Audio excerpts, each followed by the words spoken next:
Expansion cards for the AT&T UNIX PC. Today on Forgotten Machines. Most of you who are familiar with the AT&T UNIX PC know that there are 3 ports on the back of the machine to accommodate 3 separate system expansion boards. And for those of you who don't know, our aim is that you'll have a full overall understanding of them by the end of this video. And we also aim to give you just a little bit too much information. Too much detail, if you will. But in our view, it's one of the best ways to document and preserve forgotten machines. So let's take a look.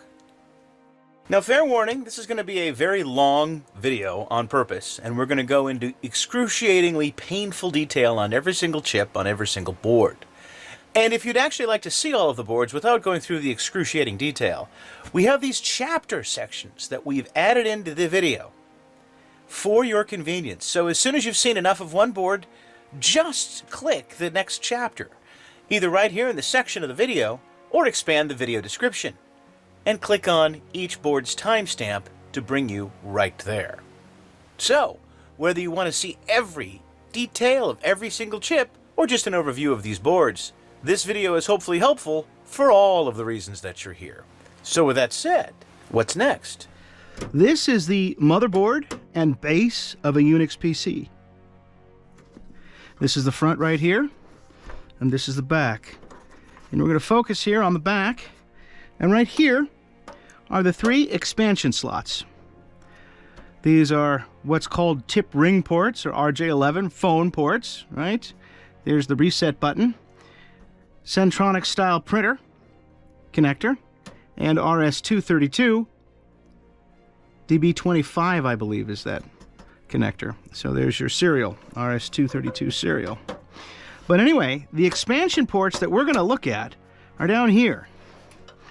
Look at that. Looks like this thing was really mounted in an application here where these things were really glued on and you could screw things in there. But I digress. Okay. I'm not sure if this one works or not. I have a feeling it doesn't, which is why it's disassembled like this. And it is not the 3B1, it's the 7300. How can I tell? Well, because the power for the hard drive comes off of the motherboard here, whereas it came directly off the power supply in the 3B1s. So there you go. But anyway, we're focusing here on these expansion ports. So let's take these off. Notice how these have these cool covers right here? And so we'll just set these aside here. Hopefully I don't lose those screws here. Just like that. That's nice and empty. You know, there is a possibility, by the way, that one of the boards that we're going to review could actually be in here and these covers be in place. And I'm actually going to demonstrate that first as part of this. Or maybe I'll edit it in. Yep, there it is. Now I'm going to take all 3 off, just so we can see what this looks like.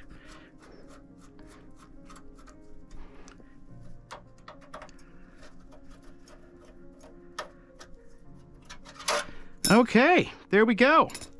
And inside there are some connectors.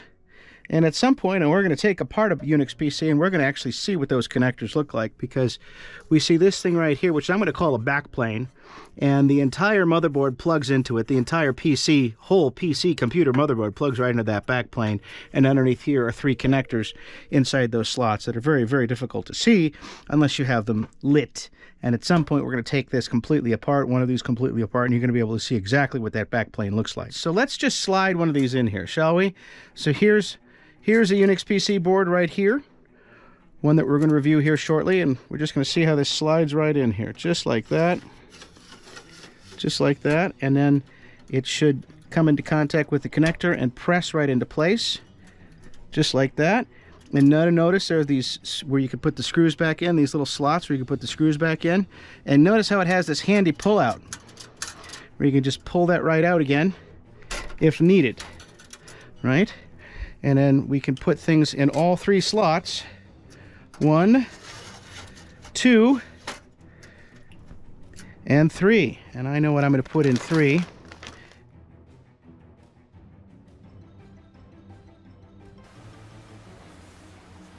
The time has come. for us to do an overview of the Unix PC, the AT&T UNIX PC expansion boards. And here they are. I have more than this, but I thought we'd start with these things. Now, we already showed you what these things are, and let's go through a few of these. I'm going to try to go through them in order of most common to least common, and I certainly don't have them all, but you know, I have a good selection. So let's start with these. What are these? Okay, well, I have 3 of them here. And they are all the same board, each with slightly different configurations. So I'm going to start with this one right here. This should be a RAM RS-232 combo board. How do we tell? Well, it should say so on the edge here. So let's have a little look. There we go. Combo. We have these 2 RS-232 ports, and this one comes with the handy pull-out handle. That's always nice. The handy pull-out handle. And we have logic chips, all of which we'll get close-ups of. And then we have this RAM section here. And notice that the entire RAM section is socketed so that chips can be added without soldering, which seems very, very nice. So let's have a look at the chips and what we see on the card edge there. This part should be very normal.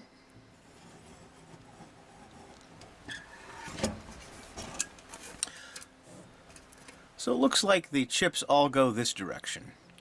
So we'll do a nice close-up on those, so that we can see each and every one of them as needed. And then here's our RAM chips right here.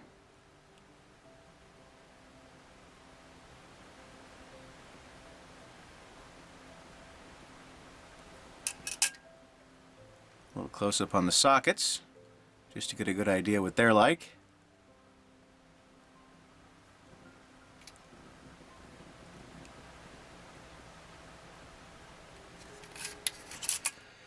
And of course, this writing here, it doesn't actually say what it is on the board.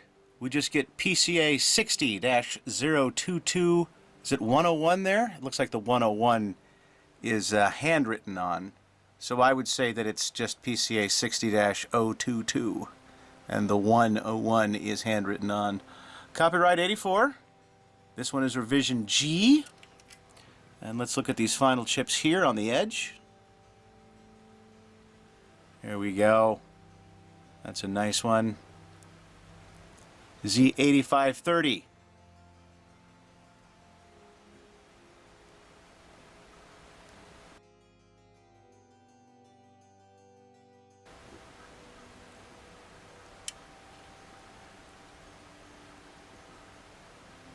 $86.08. You know, that's actually a number that could be upside down, right? Is it 8608? Or is it 8098? 8098? We can't tell, can we? He's got you. I guess we can get that at that angle. Yeah. Here we go. All right. Have a quick look at the back.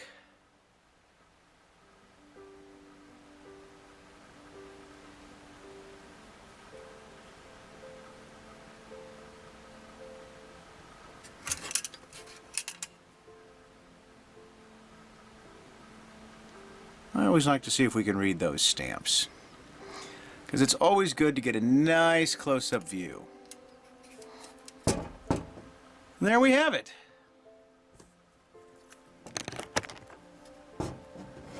The expansion. RS-232 and RAM expansion.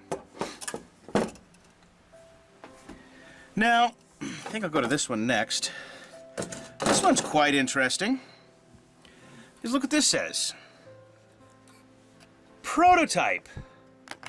Really? Well, that's always fun. Okay. See if we can identify any differences here with this. First and foremost, I noticed that it's completely full. And let's see what else we see here. When we look at this side here, I think there's something written there. Yeah, there's a 1 that's written there, isn't there? Yep. It's written in like black ink instead of white. But it's still the same PCA D-60-002. And the revision sticker, it looks like it was there once, but is no longer. But all the other things appear to be the same. So let's have a good close look up at these chips. See if we identify anything different. This one could use a bit of a wash. Or at least a dusting.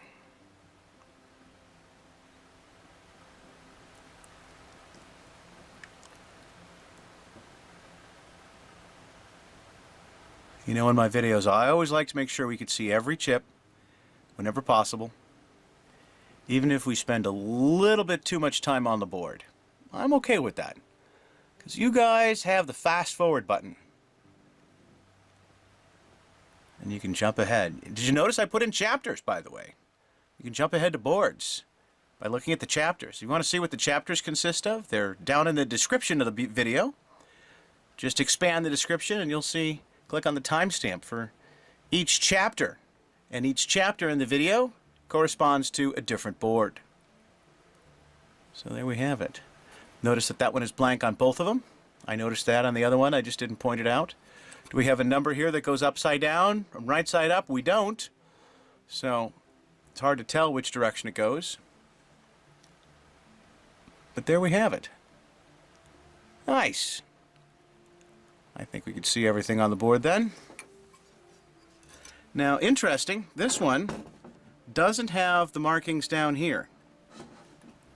And it also is missing the pull-out handle, although it certainly has the loops for it, so I imagine that the pull-out handle was probably there at one time. It has just come out, but that writing down there, the stamp, the FCC ID combo writing is not there. See, FCC ID, it's missing on this one. Okay, cool. And the back side looks pretty much the same. You know what I didn't do? I didn't look at some of those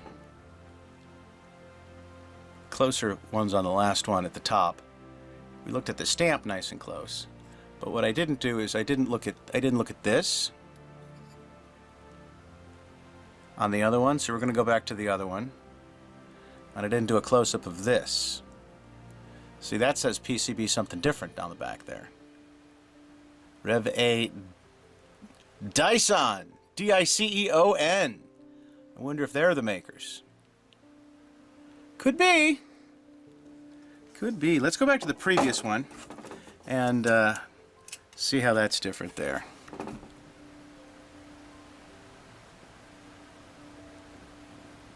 What does that say? 4905, I believe. Am I focusing all right? 4985, and that one the other one says 3285. So, wonder if that's a date code. The 49th week of 1985. Could be. You know, it almost looks like it's, but it almost looks like it's etched in. So, see that, and see how much easier that one is to see. This one is much harder to see.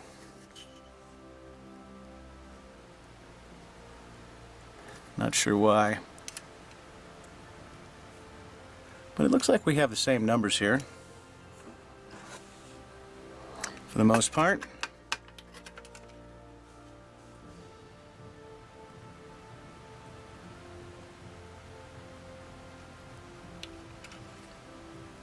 Yeah, very nice. All the rest of it appears to be pretty much the same.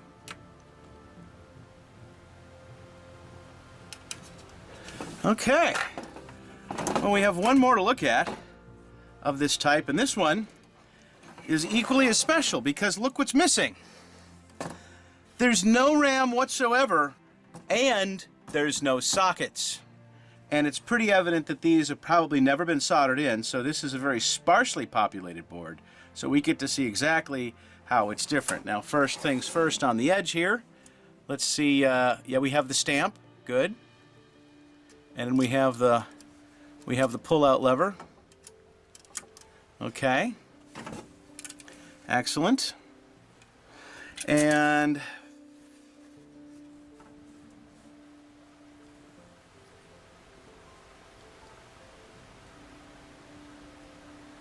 there we go there. I want to be able to see what this one says. There we go.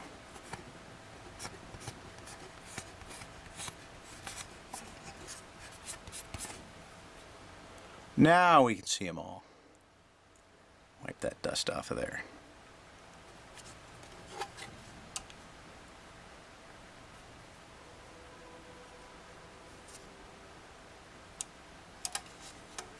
It's interesting to note which ones are blank there.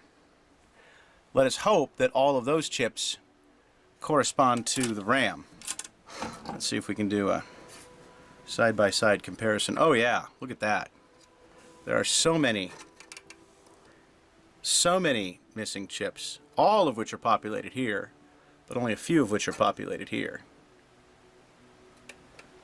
Yeah, that's missing a lot of them. So let's hope that corresponds to the RAM. But then on this side, this must be the RS-232 side, those chips look pretty much identical. Including that one that's missing right there, that's missing on all three. Oh, and we have a number. And we see by the direction it's stamped, if these are consistent, this one we can see is upside down. So let's get these chips here, and then I'm going to turn it upside down so we can see that number right side up. Not that we can't read it upside down. But, all right, we definitely see we're on Rev E on this one. And PCA D-60-00226-00. Do we have any writing there? I don't see anything there. Nope. Okay. Well, so now we know. 3545. So what that means, I mean, we might be able to make the assumption that if that says 3545, that this one says 8608. We might be able to make that assumption. Might. Maybe. But, you know. Yeah. Unless you know for sure what that number means, I don't think we can definitively come to that conclusion. So there we go. Oh, and here's a little tag right there on the end.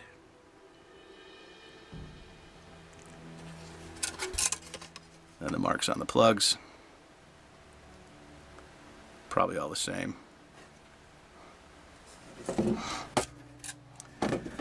I imagine that probably all of the plugs on all the boards are going to be the same.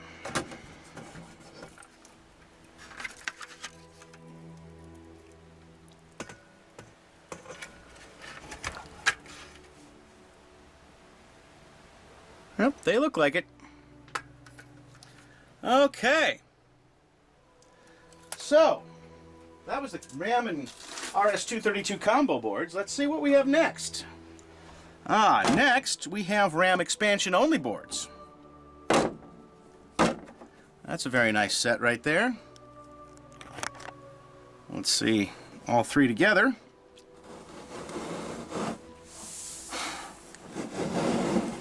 Very nice. These look all pretty similar to each other. I'm noticing just a few differences, but we'll start with this one here.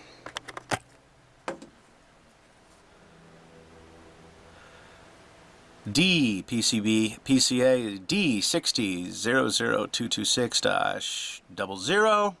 Copyright 84. This was Rev D. And now we see a number.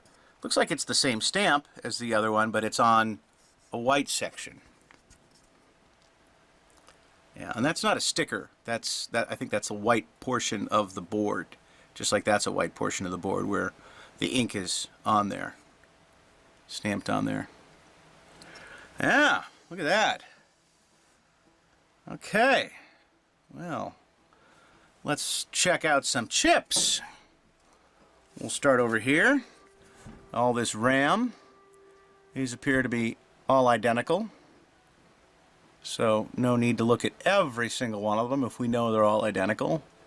We'll just go down the line here just to make sure. Yeah.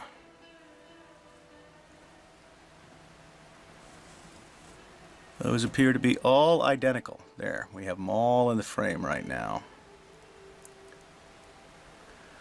All right, and then this section here. Look at that. I like the blue one. It's pretty.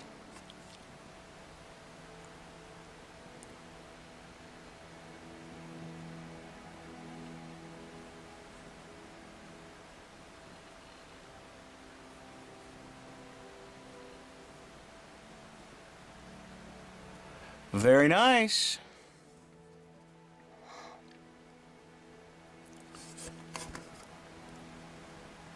Yes. And the back side.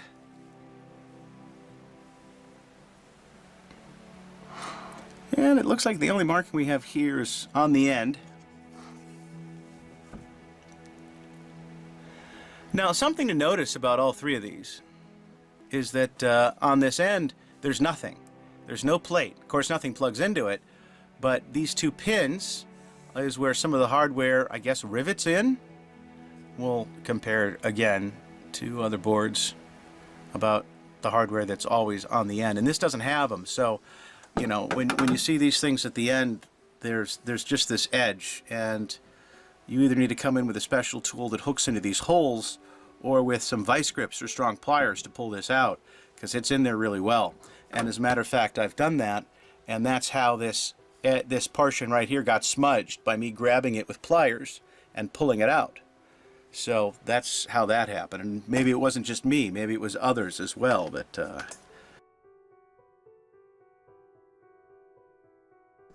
So here's some memory expansion, and this one becomes important because it's missing something, and you're going to see right away what it's missing. We can put this in place and push that in, and now notice it's completely flush, and guess what you can do? You can actually put the plate right back on top of it, and unless you pull the plate off, you're not going to know that there's an expansion board in there. So that's pretty much the only exception that I know of where you can have an expansion board in a Unix PC and not actually know it until you take these plates off. Otherwise, when you see these plates on there, it's pretty easy to see that there's nothing in there. What's nice is when you see a Unix PC with the plates off the back, then you know for sure you don't have any memory expansion modules. Now the question that I have is, can you put in more than one? Well, we have more than one, so we're going to try that, but that's how these things come in and out of there.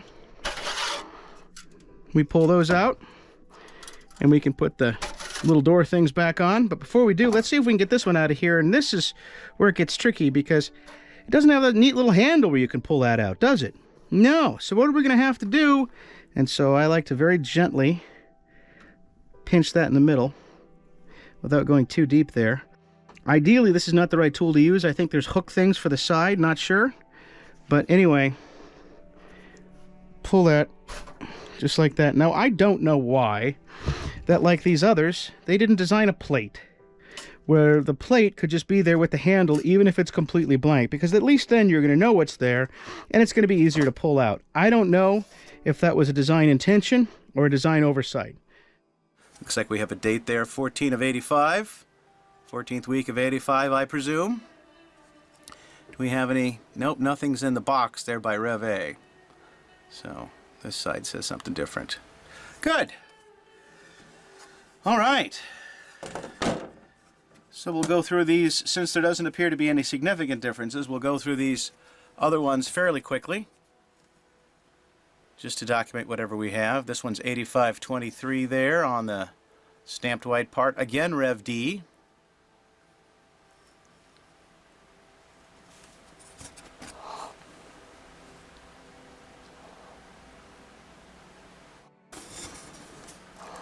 RAM chips again. Look all identical.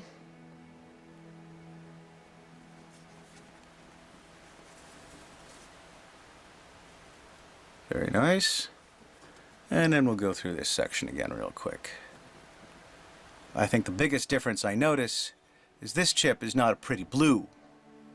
Although I'm sure it's the same chip, maybe even by the same manufacturer. I see the Fairchild there.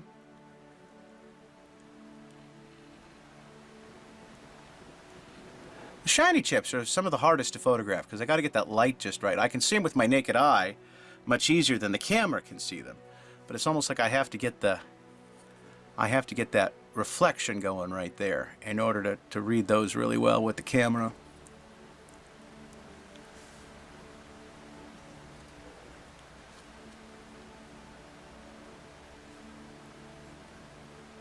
Yeah. And the back side, again, nothing really special. Take a quick look at the markings here.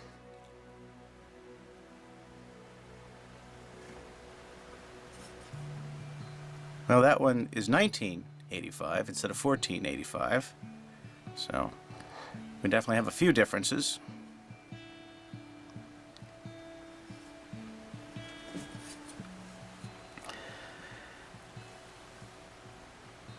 So on this one, the number on the back side actually matches 43-00226. The number on the back side actually matches the number on the front side, but I think if you notice with these expansion cards, I don't think that was the case, right? This was 60-0022, right? 60-0022.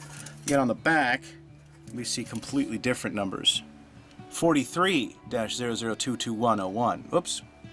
43-0022-101. So those, while they were the same to each other, the front part on this case didn't match the back part, right? I guess we'll flip it this way. Front and back, they didn't match. Yeah, but anyway, these seem to be a little bit more uniform with each other. And let's take a quick look at this final one right here on the memory board.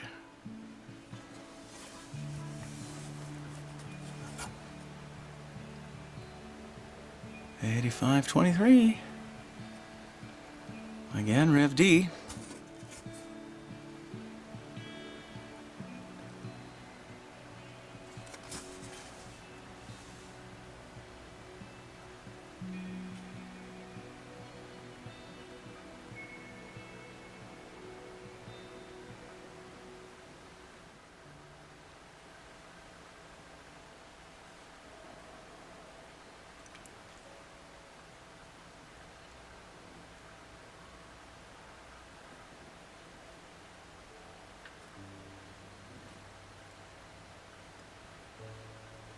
And there we have it.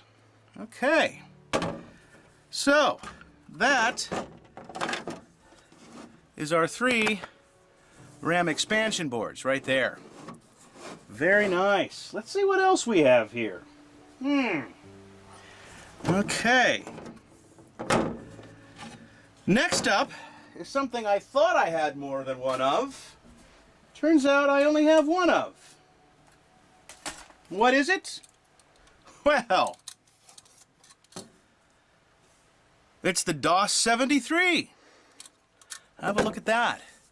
Maybe I've just seen more of these installed in computers on eBay and not in my own collection.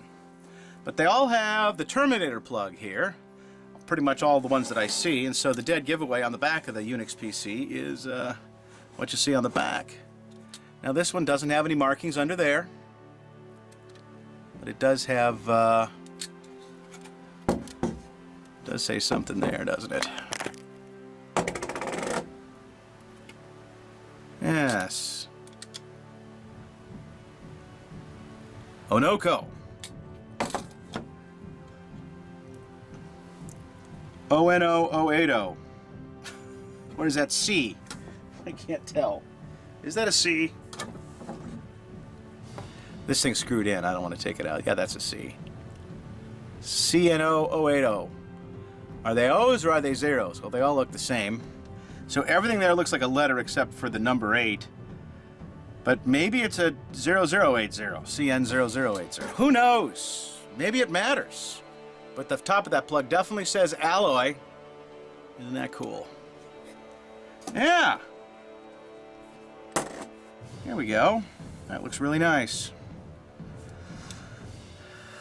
So let's have a quick look at this one. Let's go across the top first. Ooh, I like. See this one. This one is the first one we see with AT&T branding on it. See that? And alloy branding. Yeah.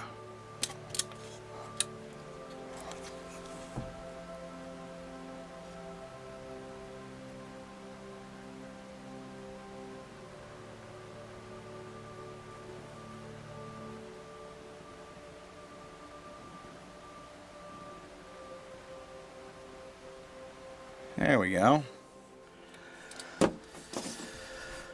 This one's like a whole separate computer. So I guess this card was needed in order to run DOS on your Unix PC. And so hopefully we can find another one, because I know someone who wants this one, but since this is the only one I can find in my collection, I probably should keep this one until we can find another. And haven't seen them sold separately yet. That looks like November 13th, 85. That stamp date right there.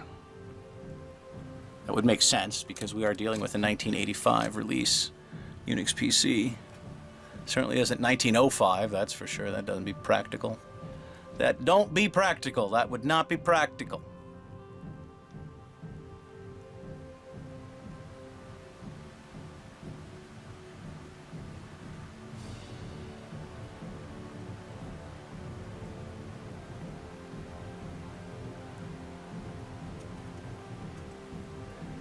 Do we have enough contrast to see what's on that yellow one?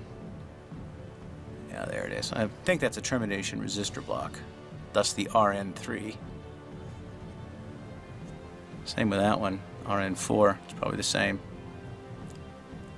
Yeah, Dale. Probably 22330 resistor block, I would imagine. Now, let's see what we have here on the chip, right? That looks like a processor. So that's an Intel 1980. Very nice. Do we see anything on the gold heatsink there? Or is it brass? We don't really know. But we can see that Intel chip.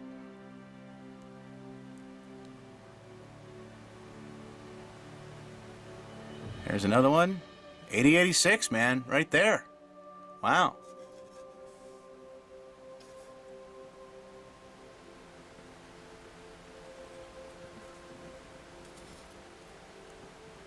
Yeah, I like it. DOS 73, Alloy Computer Products, Inc.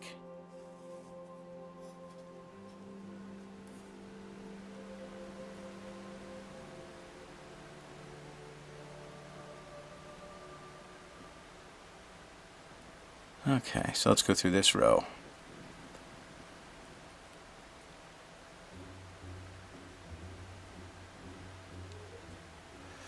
So these are probably programmable chips. Now I don't know that I'm going to lift that label here tonight, but at some point I might carefully lift it so that we can see what's under there. But I wonder if we have the schematic for this available in the Unix PC hardware manual. Maybe we can see what that one chip is without me destroying that label. Maybe. But let's go back to the top. Definitely want to get all the chips on this.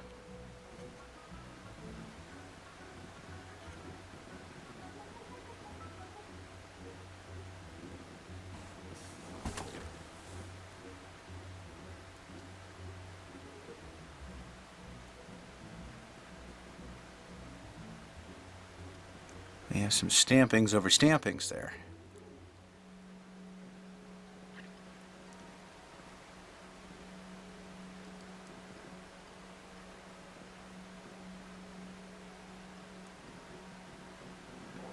All right.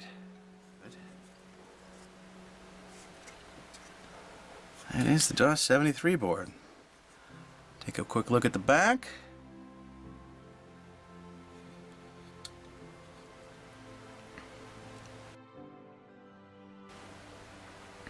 And we can see the rivets here.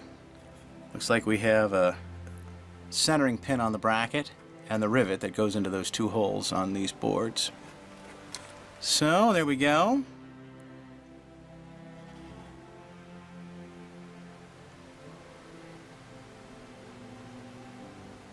$42.85, 42nd week of 85. All right. Well, good. It's good to know. This is the best and only example I currently have of the DOS 73 board. Well, let's take a quick look at these stamps down here. Quality control, I would imagine.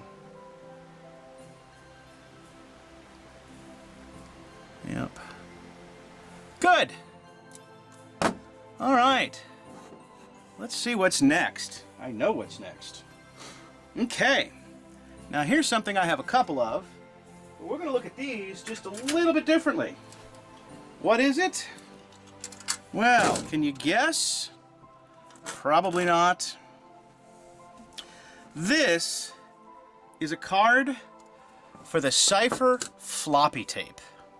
What is the Cipher floppy tape? Well, that'll probably be the subject of a whole nother video, because I have at least one of them. I even tried to use it, and it is as bad as advertised, even worse, 40 years later, or very nearly. So we're going to take a quick look at these chips here and the edge, but I just feel compelled to wipe them off. You know, we're going to get a little air here in the lab. We're just going to spray this off here just a little bit. Got a few dust bunnies. We'll just have to deal with it.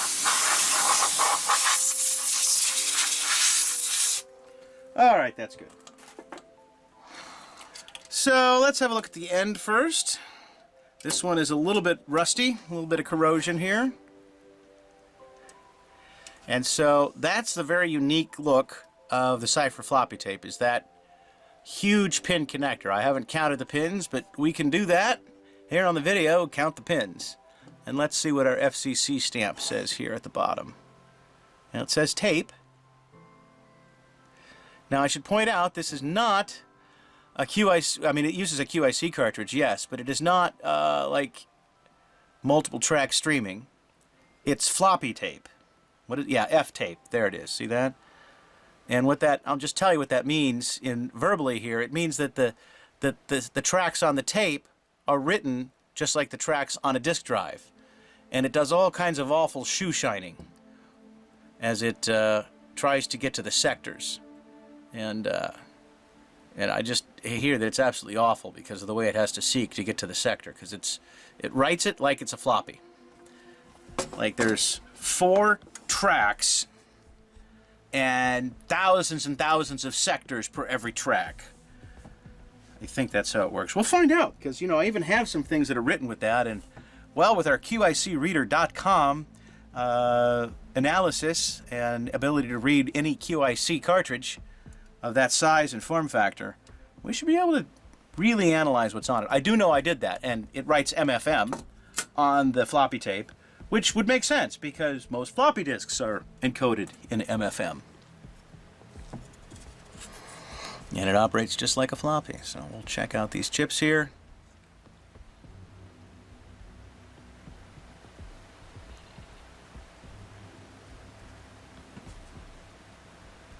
What do we have here on that one? $20.99. What is that one? I'll have to find out what that big one is. It's in a socket. Those big ones are socketed. I think they were on the other boards too. We have some adjustment pots on here. Adjustment potentiometers.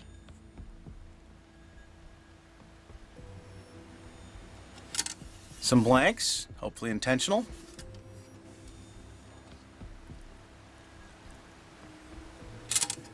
I guess I haven't focused on the writing yet. PCA D-60-00226-00, 5185, so the 51st week in 1985.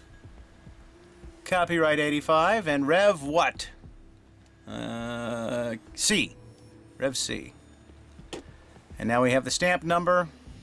Is it 9198 or is it 8616? Well, if we go by the orientation of the other one, it's 8616, but we'll turn that upside down in a minute. We're not done with chips yet. Let's get the rest of these chips. There we go. A third adjustment potentiometer. That one looks quite different. Let's focus a little bit on that one. That's just unusual enough.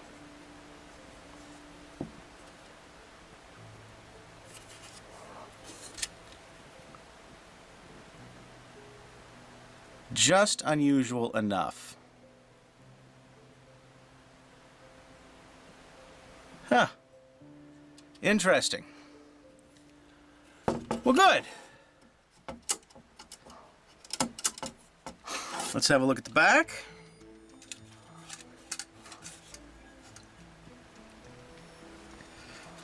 Nice and clean, as they all are.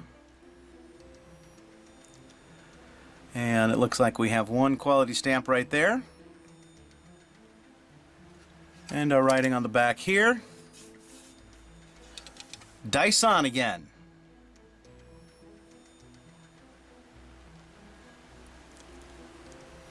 PCB D-60-00226-00 Rev A.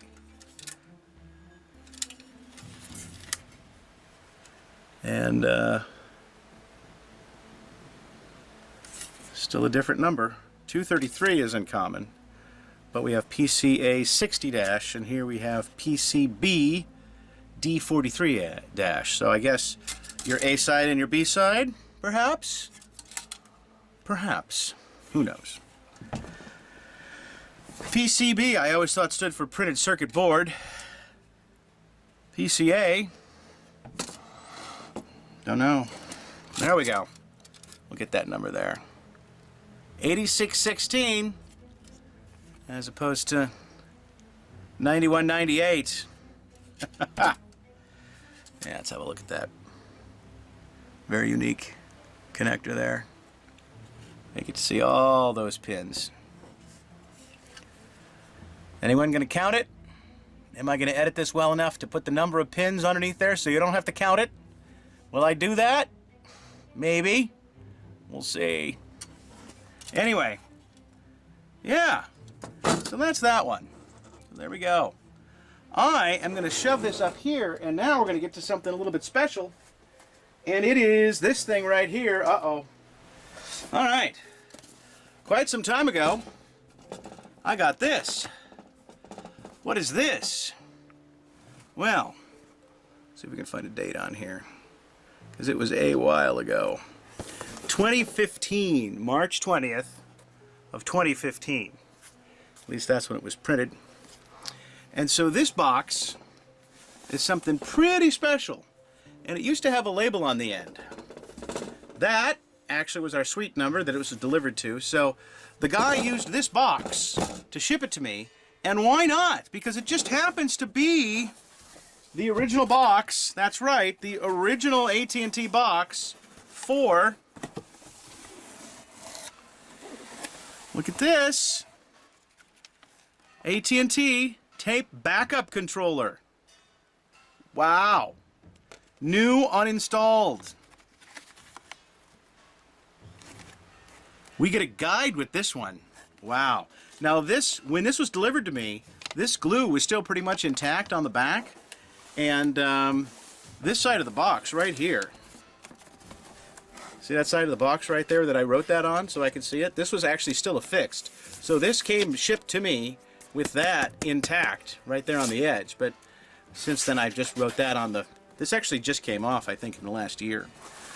So, but isn't it, look at this, isn't this nice, this good egg egg foam, egg crate foam, and it's in nice condition. It's not deteriorating and turning to dust like it would after 35 years, more, almost 40. But here we go. Look at this, man. This is great. New and packaged there. We're going to pull that out in a minute because I'm anxious to see what this says. Lift the foam insert. Well, this is the foam insert. Let's lift it. Oh, let's see if we have some magic. Yeah, foam and cardboard insert. Looky here. Wow. I don't think I've ever done this. Here it is. 23 megabyte tape backup unit. Look at that. Isn't that pretty? Yeah. Let's just look at this for a minute. Let's set the box aside. We'll get back. We're going to look at that card here in a minute. We're going to open that up and look at that here in a minute. But look at this. Oh, and we have a disc. You can bet I'll be imaging this with the SuperCard Pro. You can bet I will. That's right. And making that available at unixpc.blogspot.com. Hopefully it'll get picked up by BitSavers and archive.org. Oh, look at this. November 20th, 1985.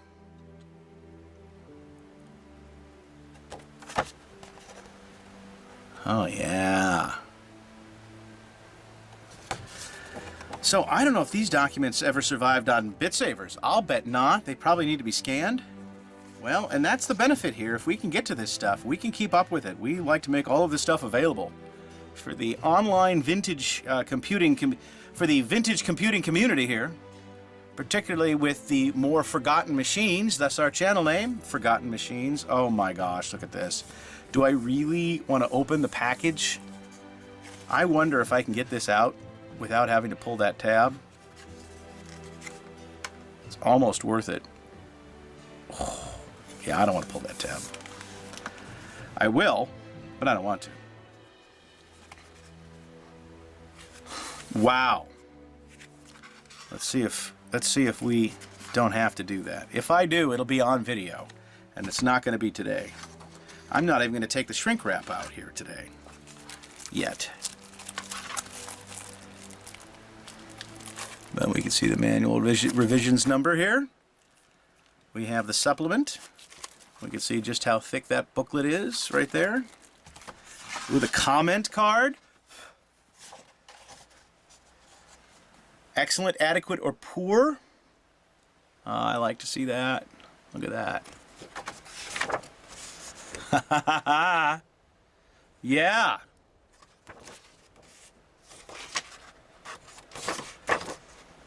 Fold here and tape. Do not tear. Okay. Here's our limited use software agreement. It's shorter than they have a tendency to be today, isn't it? A lot shorter. Of course, we have fine print on the back too, but, you know, it's only 2 pages of fine print. That's it. Where's the checkbox? You acknowledge that you have read this agreement. We're all used to like clicking the checkbox now. Well, this is how they did it in the old days of 1985.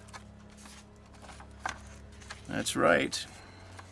Oh, and notice, you know, these are all 3-ring binders so that they can go in your AT&T 3-ring binders.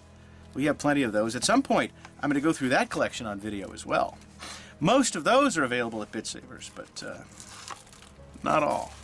AT&T UNIX PC tape backup user guide. Jesse, I'm sure you've already checked BitSavers by the time you get here, but if you're watching this, and I know you will be, please check. Look. The string. Oh, this is nicely opened. Okay, we'll pull this off then, and we'll have a quick look. Warning. There we go. We can see the whole thing on camera. Excellent. Look at that. Setting up. That's how thick this is. I'll bet this one's been scanned. We'll find out though. Index.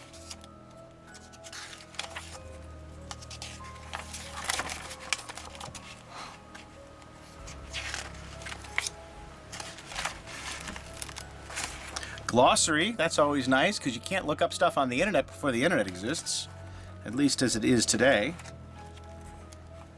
ARPANET probably wasn't going to give you the terms as easily back then. There's a good picture of the floppy tape. There it is right there. Look at that thing. We're going to show you one in real life, just not today because it's buried over in the corner of the lab. You know, I wonder if I can get to the cable for this thing. I think I can. I think I can get to the cable for this. I think I can, yes. Here, let's take a quick look at the picture here. Well, at least there we go. Look at that. Good old QIC cartridge there. And the back of the floppy tape case. With that big, huge cable. Yep, shows you. It has, oh, that's right, I forgot. It has that tray that comes out. I forgot about that. Yeah, nice. Let me see if I can find that cable. That's easy to pull out. If it's under here, here's this monstrosity. Here it is. I found it. This is it right here. Look at that. I gotta go wide angle to see the whole thing in the camera here. Look at that.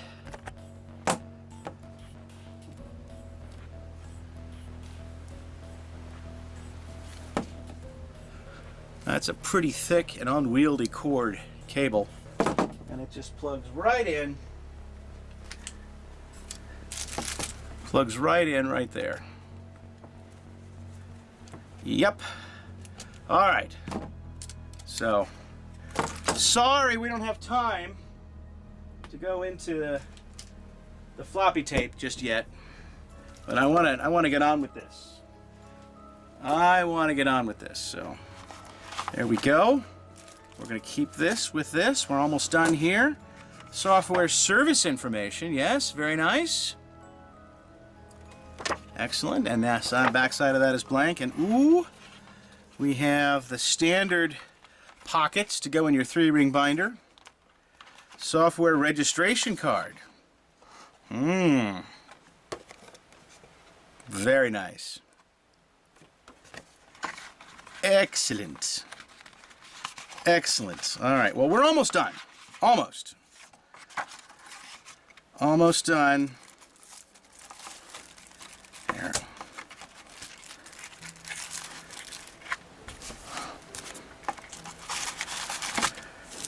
Okay. There we go. We'll put this back. Isn't that nice? I like it. I like it a lot. I do. Yeah, I like that. That's nice. Okay, so let's bring this box back here, and let's at least put these things back together here shortly. So this is going to go back in here for now, where it came from, and we're going to put the cardboard insert on top, right there in the middle. Got to get it spaced just right, otherwise the cardboard insert doesn't fit. There we go, good. And then we put the foam insert in. Ooh, look at that. Only small discoloration there.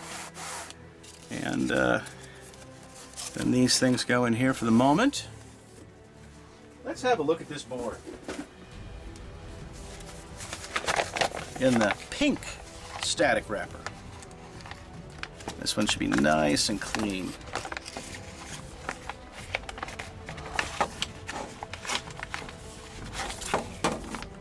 Yeah, there we go. Beautiful. Not a speck of dust anywhere to be found. Looks like we have Rev D. Let's take a closer look. There we go.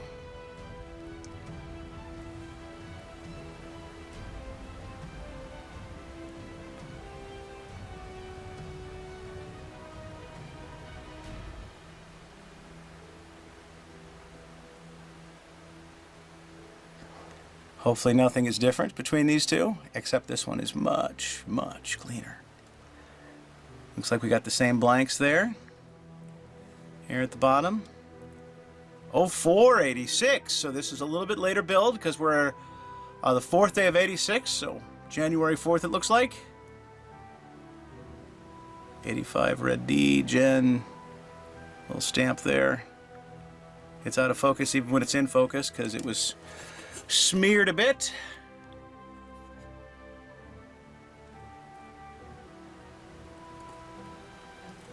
And then we can clearly see that number's upside down. 8620, only because of the 2. If it weren't for the 2, we wouldn't be able to tell. For sure.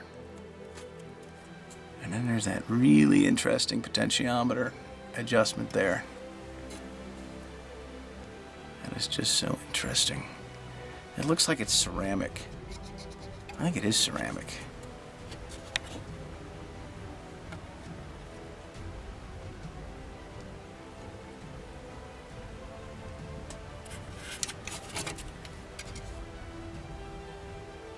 $60M.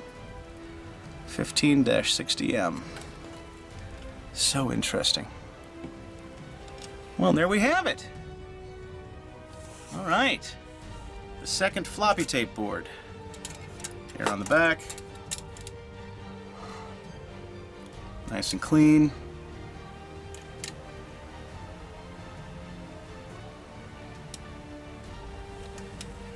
Very nice. Oh, and I don't think we took a good close-up look at the edge, did we? No, because we should be able, there's no corrosion on this, it just came right out of the package. At least I don't think there's supposed to be any corrosion. I don't know if that, I don't think that's corrosion, I don't know what it is, but something's happening there. Slight imperfections, it's not quite as stellar looking as I would guess with the smudges here. Yeah, F-tape, so we can clearly read this one. The FCC ID. DVR7NR F-tape.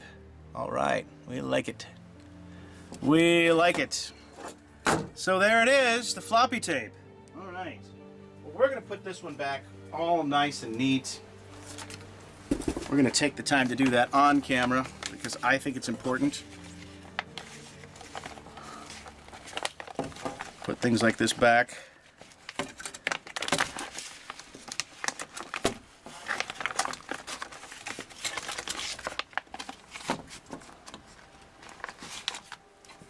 There we go. I kind of like that. Efficient sleeve there. Bring back up this beautiful box. And we're going to take this out. And I think this is how it was in there. If not, it's the way it's in there now. We're going to put these two back in here. And we are going to very gently close the box. And there we have it. Yes. So this then will go back in storage. Very nice. All right. Well, I have intentionally saved the best for last here. Let's see if I can find the best for last. I have intentionally saved it. Where is it? Nope, that's not. Oh, no, I'm wrong. I'm wrong. I've missed some cards. How did I miss these? These are not the last ones, but somehow I've missed them. What are these? Well, these evidently are the voice power cards. And, you know, I guess these things transcribe text, speech to text. Is this true? Is this a real thing? Now, I'm already seeing some differences between these two here. Namely, this one has an LED here, and this one doesn't. So the boards are even slightly different designs. And let's have a quick look at this edge here. These edges are interesting. This one is the one we're used to seeing here. Set line, audio in and out. But look at this one. This one is black, painted here. And it doesn't even have the loops for the handle that this one has. And so, you know, it almost looks like it's more prototype-y. I don't know that it is a prototype. Doesn't say prototype as blatantly, as obviously as that earlier one did. But it seems more prototype-y, prototype-ish, if we can say that. If we can say that. So which one should we start with, huh? And which way is right side up? I don't even know. Looks like this is right side up. Yeah, these are definitely different. UNIX PC Speech Processor version 4.0. We see that right here, and it is conspicuously absent on this one, which is the prototype-ish one.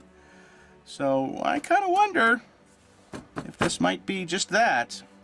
Definitely a difference here with the capacitors. Here's the nice round ones, and this is kind of some square blocky ones there. What other differences do we have? I don't know. All right, let's start with what looks like the newer one, the less prototype-ish one. Let's have a look at that. Up nice and close. And we're going to start here on this end with the AT&T voice power tags right there. Yeah, beautiful. And there's a number of chips on here where we can't see what they are because of those tags. Again, to keep the integrity of these things, I'm not going to peel the tags off today. At a future date, I may gently scrape them off in a way that I can put them back on to find out what's underneath them if I can't find out any other way.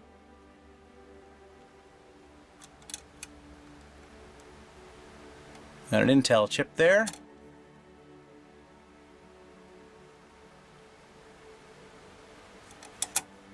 Beautiful.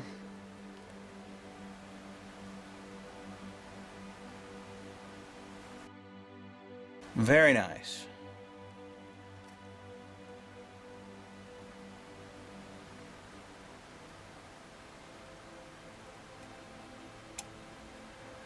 UNIX PC Speech Processor version 4.0. Excellent. So we definitely have some EEPROMs here. Wouldn't it be cool to dump those? Figure out what they are and dump them. I'd like to dump all of them, right, as part of a more expanding project. And as time goes on, especially with viewer participation, if enough of you guys actually say, hey, I like this video, I want to see this stuff, we just might go through the time required here at Forgotten Machines to make that happen. And even make the PROM dumps available. That's an interesting one. We don't quite know what that one is. I'll bet some of my viewers will be able to tell us exactly what it is. I'll just bet they do.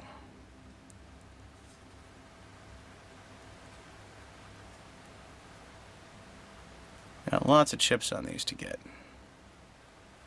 Lots of chips. And relays, too. Phone relays. These are the same kinds of relays we see on the UNIX PC itself. I just look over at my wall Unix and I can see it there. My UNIX PC on a wall. There we go. Very nice. We'll get in real close on some of these here. Especially that pretty one there. That was nice and pretty.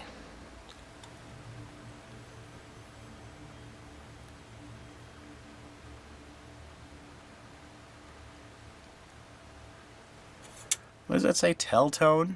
It does say Telltone, doesn't it? That's a Telltone relay. Well, why not? And then we can see these more clearly. Those are definitely relays. Obviously, you can see the relay schematic right on the top. Very cool.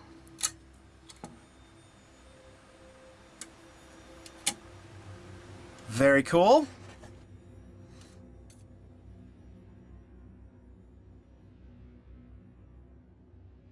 All right, we have a little bit of a mark here on the back. And not much else, but the back of this is much more interesting in other ways. For example, we've got a unique stamp right there. Well, it's a lightning bolt quality stamp, huh? Sure is what it looks like. Lightning bolt, 45. Quality stamper. That says 87, doesn't it? 1987. A little later than I thought. Yeah. Wow.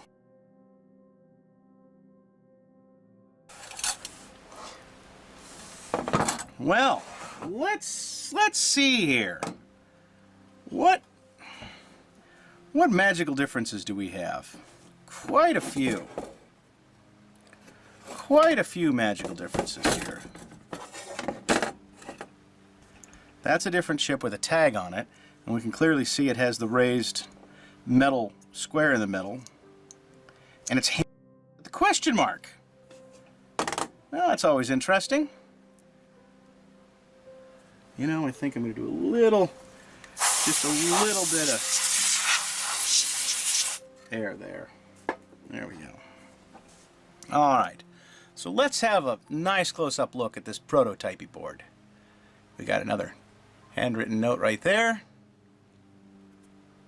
We don't know what's on this one. Nothing's written on the tag, and we don't know what chip it is. Potentially could be the same as what's in the last one.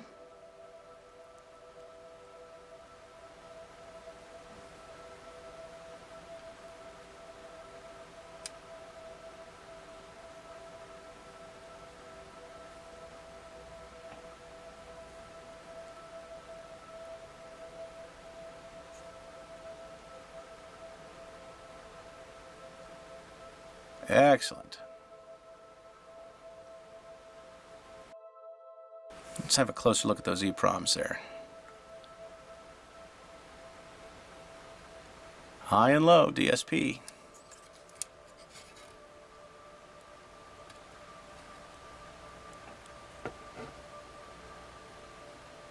(2732s). Intel. Yep. That's what they are. 2732s. Some more covered chips. What's up with these covered chips here? Then nothing's written on them. Is it just to obscure them because they're the important ones that we don't want the... No. That's, I mean, here we can see, even though they're soldered in, they've got tags on it, so... Yeah, they say things in the future that they're not saying now. But interestingly, this one's got that tag on it. We can see what that one is right here. Yeah. Anyway, where did I leave off? I left off with these here.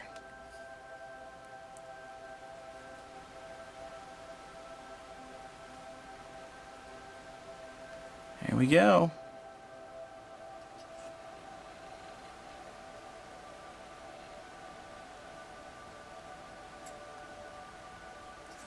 That's beautiful.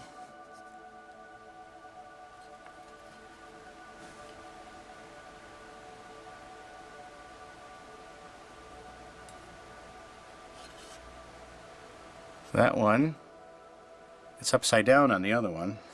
At least the stamping writing is. And that's a much larger capacitor right there. Nice, big, and fat.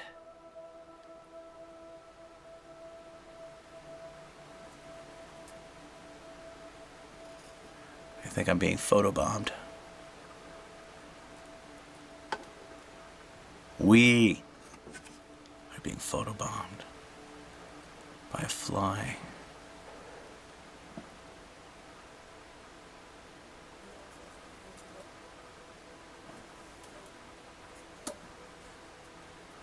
Yeah, here we go. Look at that.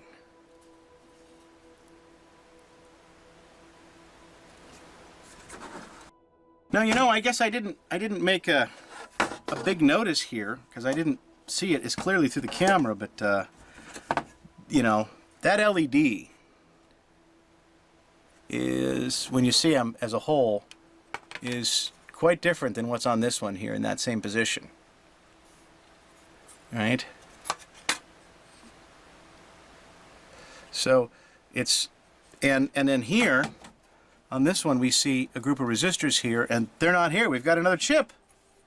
All right, so we have different chipsets here. 1, 2, 3, 4. We only have 1, 2, 3 there. So we definitely have some differences going on there. Definitely have some differences going on there. And as pointed out, notice that this one says Unix PC Processor 4.0 here. This one says nothing there, right? And we go back to the back side here. A little bit of corrosion there. I suppose that's to be expected.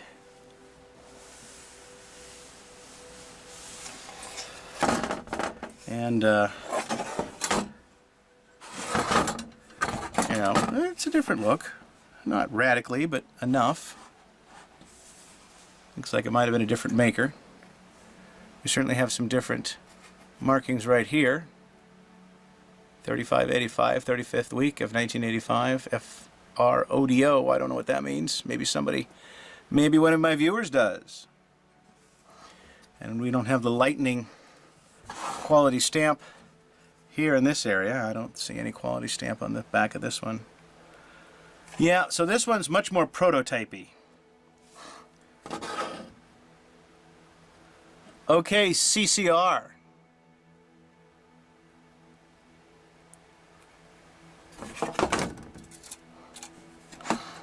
And we can't see what's underneath there for those, but assuming it's pretty much the same. And then we have PT. Got a little sticker from PT on that one. So who knows? Very, very interesting boards. Okay, well there it is. The Unix PC speech processor, AT&T voice power. Here all we have is V322. Okay, well now you know. Oh, and these pretty blue topped. I always like those. Crystal oscillators. The blue. Blue's my favorite color. I like blue. Okay, maybe now we get to the best for last, maybe? I'll bet we do. You've been waiting for it very patiently. Or maybe you just click the chapter button to jump ahead. What is it? What is it? Well,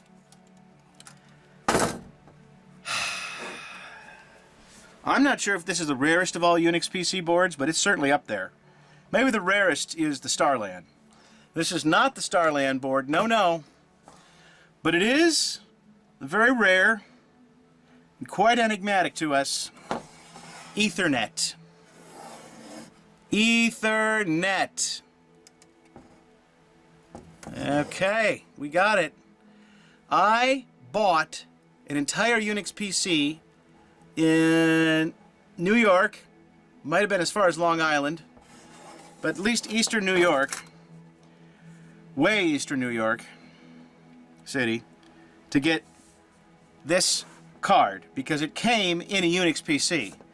And I had to, my friend went out there on the train and I paid the Uber driver to bring him back with this big box to his apartment, and the Uber ride cost as much as the Unix PC did to pay for his Uber ride so that he could take it home. And then I paid my friend to take it apart and ship it to me in pieces, because you know what happens when you ship a Unix PC as a whole? Well, things have a tendency to break unless you pack it really, really well, and that's hard to do. So here we go. We're going to look at these beautiful chips and see what we see. No, let's start over here. Let's start here. See, and it doesn't say Ethernet anywhere, does it? It's PCA 60-00226-00. We've got Rev B. A few things missing here. Quite a few things missing here. Copyright 86. Some quality control stamps. All right. Now let's go through the chips. It's a little bit simpler than a lot of the boards. Oh, and there we have something we might be able to figure out what it is and dump. See, here's the problem though. When you have, I just gotta say this, when you have one Ethernet board What do you network with? It can't be another Unix PC on the Ethernet. It's got to be another machine with an Ethernet. We have other convergent technologies machines with Ethernet, both the mini frame and the mighty frame. We might have to try those. But it's been our long goal to get Ethernet running on the Unix PC. So let's start this again. I'll do this over. Grab these chipsets here.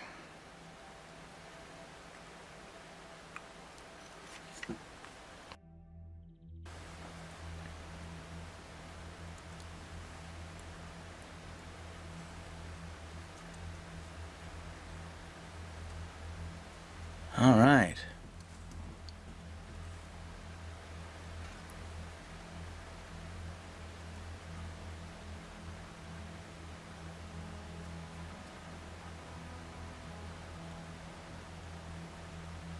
Here we go.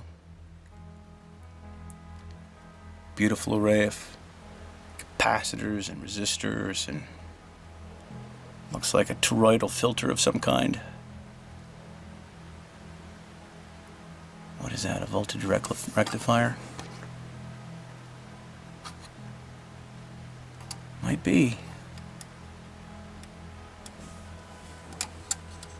Got the connector there, which should be 15 pin, because you know that is the Ethernet, and it has this unique slide thing here. It came with a cable that isn't AT&T. This one says digital. Digital. But see, it has this bezel thing here, which I think is, it slides. Yeah, this thing slides one way, which means that also should happen here. And here we have the other end. And we just have general screw-in ones there. This is what it came with. This is what the guy had. So I'm sure that came from somewhere else, because it says digital, not AT&T. I seriously doubt that was the standard cord that came with these, but yeah, see, that slides like that. Very cool. All right, let's get to the back side here.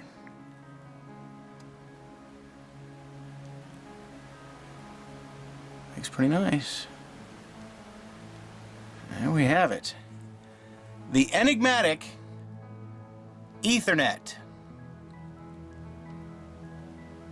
PCB 43-00243. 30 of 86.